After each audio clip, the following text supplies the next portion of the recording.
আরে রেখা, আরো কত সময় লাগবে? আমার অনেক খিদা লেগেছে। আরে দিতেছি তো, কত সময় লাগে? একটু রান্না করতেছি, রান্না হলেই দেবো। এই নাও। আরে মেয়েদের জীবন কত সুন্দর, তাই না? আরে সকালে ঘুম থেকে উঠে তোমার জন্য আগে গরম গরম খাবার তৈরি করে দেব।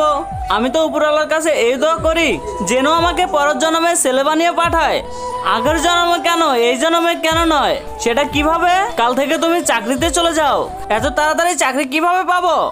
আচ্ছা মনে করো তুমি আজকে থেকে চাকরি পেয়ে গেছো, তুমি মাস শেষে 1 লাখ টাকা বেতন পেয়েছো, তুমি এখন কি করবে? আমি তো সর্বপ্রথম একটা আইফোন 17 প্রো ম্যাক্স কিনবো, তারপরে আমি অনেকগুলো জামা কিনবো, তারপরে আমি পার্লারে গিয়ে চুলগুলো ছোট ছোট করে কেটে নেব। আমার কথা বাদ দাও, এখন তুমি বলো, যদি তুমি 1 লাখ টাকা বেতন পাও সেটা দিয়ে তুমি কি করবে?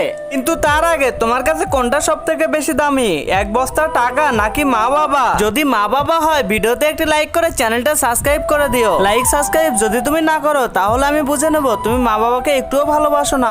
সর্বপ্রথম আমি আমার পরিবারের সকলকে দাওয়াত দিয়ে খাওয়াবো, তারপরে সকলকে নতুন নতুন জামা কাপড় কিনে দেবো, এরপরে আমি যে বাইকটি কিস্তির উপরে নিয়েছি সেটির টাকা পরিশোধ করে দেবো। আরে তুমি এটা কি করলে? তুমি তো তোমার নিজের জন্য কোনো কিছু রাখলে না। এটাই তো সব থেকে বড় তফাৎ, একজন নিজের জন্য কামাই করে আর একজন তার পরিবারের জন্য কামাই করে।